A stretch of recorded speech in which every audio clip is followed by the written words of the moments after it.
사람들을 몇 가지 종류로 나눕니다. 겉모양으로 남자, 여자 나누지만, 나이 든 사람, 어린 사람 나누지만, 나이가 어리건 나이가 많건 남자건 여자건 상관없이 동양인이건 서양인이건 사람들을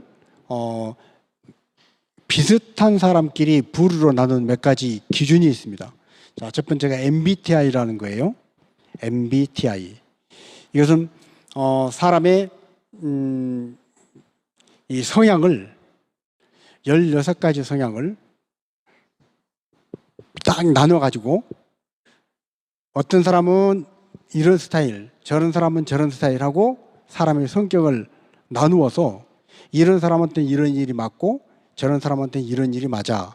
그리고 업무를 맡길 때도 직장에서도 MBTI를 분석을 해가지고 자기에게 맞는 그런 역할을 맡기면 훨씬 더 업무 효율이 누르고 자녀를 키울 때도 MBTI 성향에 맞추어서 내가 자녀를 양육하면 훨씬 더 스트레스 덜 받고 잘 큰다는 거예요.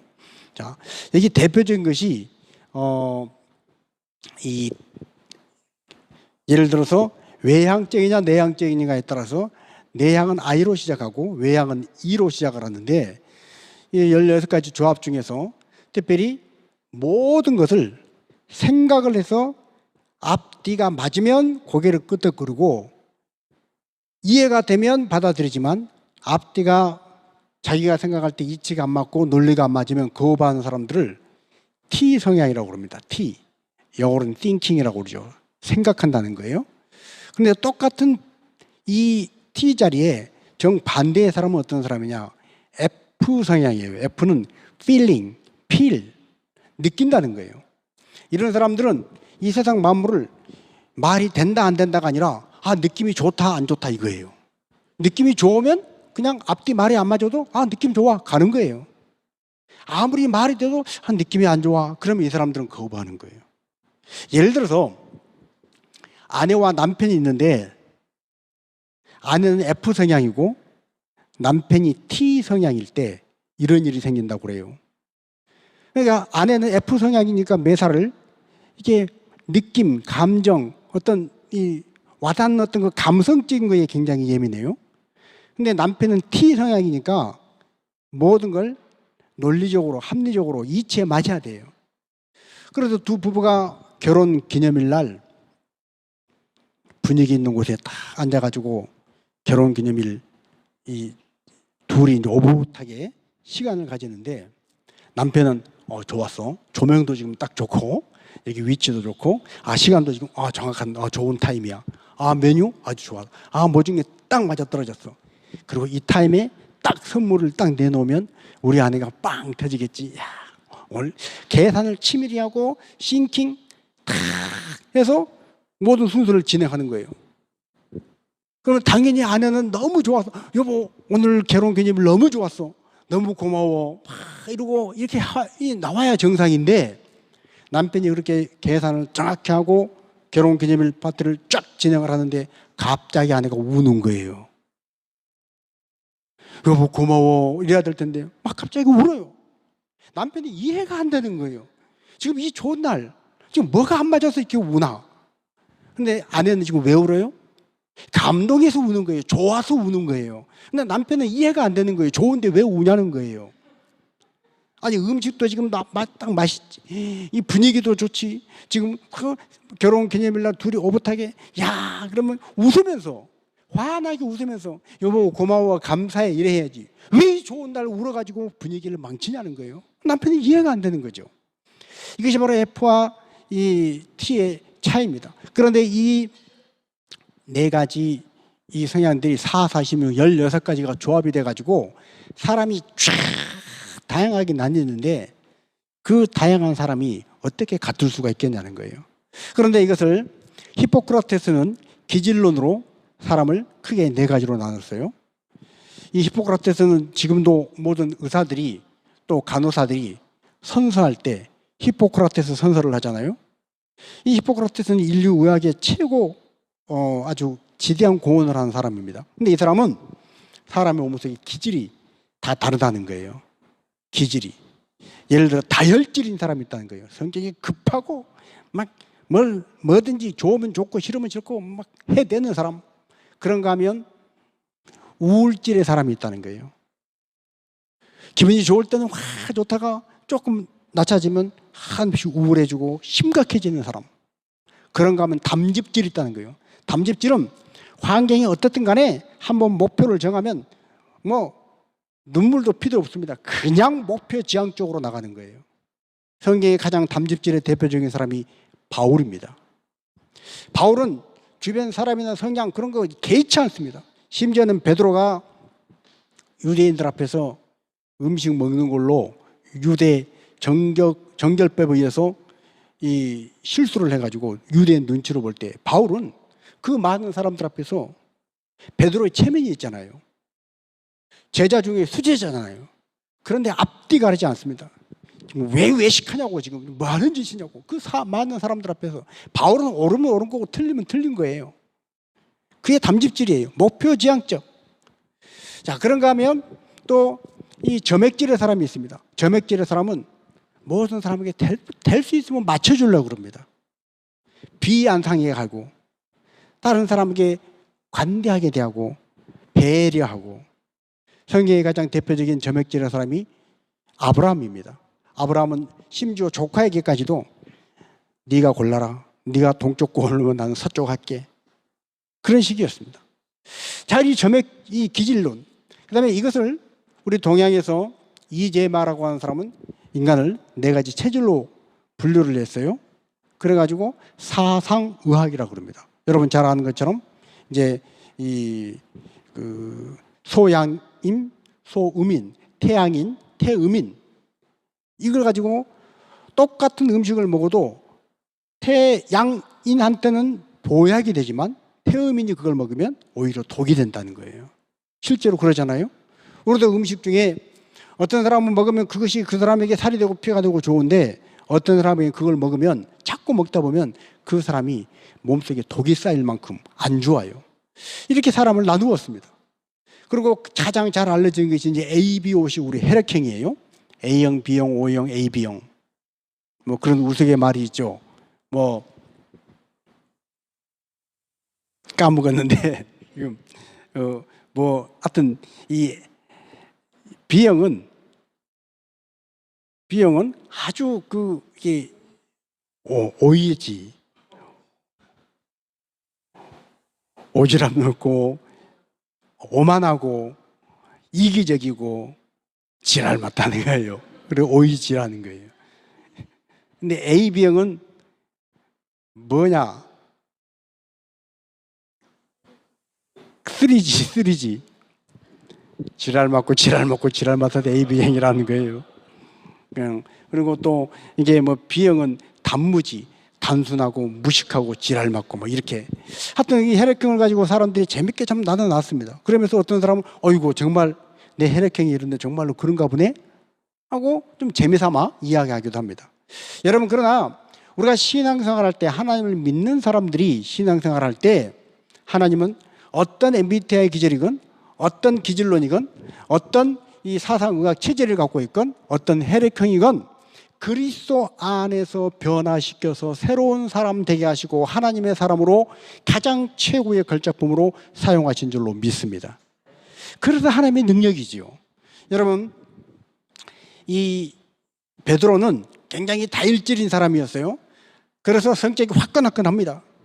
배에 타고 있다가 예수님이 저기 보이면 다른 제자들은 예수님이신가 보다, 주님이신가 보다 이러는데 베드로는 어때요?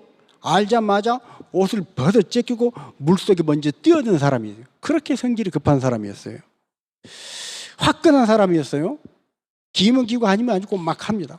그런데 이 베드로가 어느 날 예수님이 예루살렘에 돌아가서 십자가를 지신다고 그러자 베드로가 뭐라고 그래요? 주님, 이런 일이 주님한테 결코 일어나서는 안 됩니다. 왜 예수님이 뭐가 잘못이 있어서 예루살렘에 가서 잡혀요? 그리고 왜 죽어요? 그런 일이 일어나면 안 되죠. 그럴 때 예수님 뭐라고 말씀하셔요? 베드로에게 앞뒤 설명도 없어요. 그냥 대놓고 베드로에게 뭐라고 그래요? 사탄아, 내 뒤로 물러가라.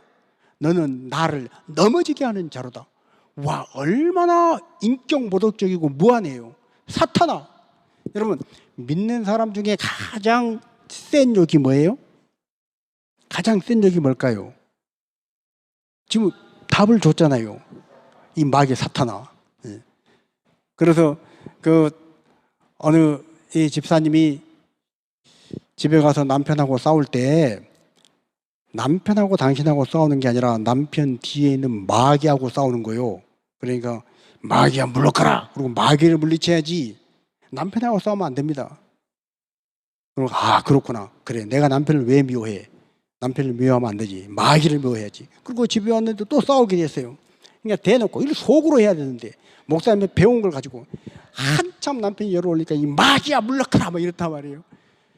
이 집사님은 속으로 남편이 아니라 남편 뒤에 있는 마귀, 네가 미운 놈이요, 이 마귀야 물러가라 그랬지만 남편은 이 마귀야 물러가라고 삿대질하는 아내를 두고 이제는 갈 때까지 갔구나. 이제 그냥 싸우는 정도가 아니라 이 멘탈이 아주 나갔구나. 이렇게 오해를 했다는 거예요. 여러분, 아무튼 그럼에도 불구하고 믿는 사람들, 우리 믿는 사람들이 가장 심한 욕은 뭐예요? 이 마귀 새끼야, 마귀야, 이거예요. 그런데 예수님이 베드로에게 그렇게 말씀하셨다고요. 사탄아, 내 뒤로 물러가라. 너는 나를 넘어지게 하는 자로다. 얼마나 베드로가 창피하고 무안했겠어요. 그런데 베드로는 그 책망을 받고도 나 이제 예수님하고 안 놀아, 나를 보고 마귀 새끼라니, 이러지 않았어요. 베드로는 끝까지 예수님을 배신하지 않고 따랐어요. 자, 또 한 사람 가룟 유다입니다. 가룟 유다에게 잡히시던 날 목요일 밤에 예수님이 말씀하셔요. 떡을 찍어 먹는 그 자리에서 가룟 유다에게 이제 가서 네가 할 일을 해라 하고 말씀하십니다. 그래서 제자들은 뭐라고 생각했냐면, 가룟 유다가 돈깨를 맡고 있으니까 가서 돈깨를 잘 정산하고 계산해서 무슨 일을 하라고 예수님이 미리 유월절 전에 맡기신 일이 있나 보다. 그 일 하라 그러나 보다. 그렇게 생각했어요. 가서 네 일 하라. 지금 바리새인들한테 나를 팔아먹으려고 그러지. 가서 팔아먹어라. 이 말은 누구만 알아들었어요? 가룟 유다만 알아들었어요. 다른 제자들은 알아듣질 못했어요. 그런데도 불구하고 가룟 유다가 어떻게 반응해요? 어라? 내가 팔아먹는 걸 예수님이 알고 계시네? 그러면 꼬꾸라져야죠. 그러면 회개하고 돌이켜야죠. 예수님이 이런 걸 아시는 분이시구나. 서로 그걸 제자들이 알았다 하더라도 창피를 무릅쓰고 회개해야죠. 그래야 살죠.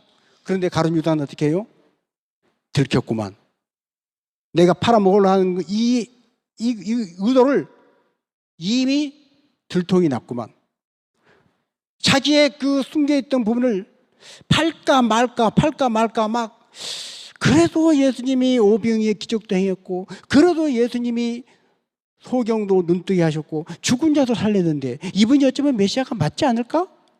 그런데 한편으로 보면 도대체 이분은 그런 능력을 가지고 로마로부터 우리나라를 해방시키고 하나님이 보내신다는 구원자로서, 메시아로서 그런 일을 할 그런 기미는 전혀 안 보이고, 이분 따라다녀 봐야 날마다 그냥 잠잘 데 없으면 밖에서 이슬 맞고 자고, 먹을 거 없으면 얘들아 금식해라 그러면 금식해야 되고, 힘들다, 어렵다, 소망이 없다, 이분은 메시아가 아닐 거야. 이 두 가지가 갈등하고 있는데 예수님이 가서 네 할 일을 해라. 그럴 때 그 안 좋은 갈등하고 있는 마음이 탁 하고 찔림을 받으니까 가룟 유다는 그 길로 아예 확 돌아서서 나를 이제 무시하는구나, 나를 인정하지 않는구나, 나를 이제 아주 적으로 규정 짓는구나. 그리고 예수님은 완전히 떠나고 말았다는 거예요. 여러분, 한 사람 베드로는 모든 사람들이 보는 앞에서 다 드러나게 책망을 받았지만 그 예수님의 지적을 받아들였습니다. 이해는 안 되지만, 무슨 말인지 알 수는 없지만 예수님의 그 말씀을 그대로 받아들였어요. 그리고 그 말씀 붙잡았어요. 허물이 많고 베드로 또한 실수했지만 받아들였기 때문에 베드로는 살았습니다. 그러나 가룟 유다는 다른 사람들 앞에 알려진 것도 아니에요. 자기만 좀 모른 척하고 자기만 회개하고 돌이키면 예수님만 알고 있어요. 그러면 예수님, 제가 잘못했어요, 용서해 주세요. 그러면 예수님이 용서해 주시면 다른 사람들은, 다른 제자들은 알지도 못할 거예요. 그럼에도 불구하고 찔림받은 그것에 욱해서 돌아서고 말았다는 거예요. 오늘 우리가 읽은 잠언 말씀에 우리가 책망을 할 때 지혜로운 자는 그걸 받아들인다고 그랬습니다. 그러나 거만한 자는 그걸 거부한다는 거예요.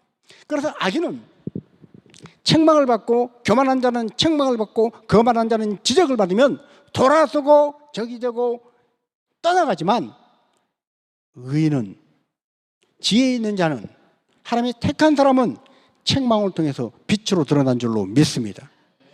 그래서 우리는 진리의 말씀, 하나님의 말씀이 우리 가운데 찔림이 될 때, 우리는 찔림이 될 때마다 내가 살 길은 이거다. 하나님의 말씀에 찔림을 받고, 우리가 그러면 어찌할꼬, 형제들아 우리가 어찌할꼬 회개하고 말씀으로 돌아가는 자가 되어서 사는 자가 되어야 지혜로운 자가 되는 것입니다. 인생을 살면서 말씀의 빛으로 책망을 할 때 자기 자존심을 건드렸다고, 자기 감정을 건드렸다고, 말씀 앞에 책망할 때 빛으로 드러나야 하는데 빛으로 드러나지 않고 더 어둠 속으로 숨어 들어가는 사람은 거만한 자고 멸망한 자고 악인이라는 거예요. 오늘 우리가 성경 말씀을 읽습니다. 또 많은 설교를 듣습니다. 하나님 말씀에 의해서 우리 인생에 내가 옳다고 집착하는 여러 가지를 하나님 말씀이 그거 놔라, 그거 집착하지 말아라, 그럴 때도 있습니다. 이미 내가 결정하라고 선택을 했는데 하나님 말씀은 그 선택, 그 결정이 아니라 이쪽이라고 말씀할 때도 있습니다. 이미 내가 선택하고 결정하고 투자한 것도 많은데 그거 다 포기하라고 말씀하실 때도 있습니다. 여러분, 그럴 때마다 우리는 성경이 말씀하는 대로 지혜로운 자가 되어서, 생명을 얻는 의인이 되어서, 하나님의 택한 백성이 되어서 그 책망을 기쁨으로 받아들여야 할 줄로 믿습니다. 서신서에 말씀하시기를 말씀을 통해서 빛으로 드러난다 말씀을 하십니다. 히브리서는 특별히 우리가 하나님의 말씀에 의해서 책망을 받고 자꾸 빛으로 드러나서 어둠께 처했던 자가 환한 빛으로, 죽음에 처했던 자가 생명으로 나와야 한다고 말씀을 합니다. 오늘 하나님 말씀 우리가 생명으로 나오기를 원하고 빛으로 나오기를 원하고 하나님의 광명 가운데 나오기를 원하신 줄로 믿습니다. 내가 매일 수십 년을 해왔던 습관들, 수십 년 동안 이거 옳다고 여겼던 것들, 말씀이 어느 날 비추어서 그거 아니다 그러면 말씀 앞에 꼬꾸라지는 자가 되어야 생명을 얻고 구원을 받고 하나님 택한 자가 되는 것입니다. 그때 바로 그가 지혜로운 자로 나타나지는 것입니다. 자, 이 시간 우리 같이 한번 기도하실 때 하나님의 말씀 우리를 자꾸 책망해서 빛으로, 환한 빛으로 드러나게 하십니다. 근데 그 말씀이 올 때 자꾸 어두운 데만 숨어들고 어두운 데 더 안 보이는 대로 꼭꼭 숨어드는 거만한 자가 되지 않게 해주시고, 빛이 나를 책망할 때마다 밝히 드러나서 생명 가운데로, 의 가운데로, 하나님 기뻐하신 뜻 가운데로 나아가는 생명의 사람, 구원받는 사람, 하나님의 자녀다운 사람이 되게 하여 주시옵소서. 우리 한번 동성으로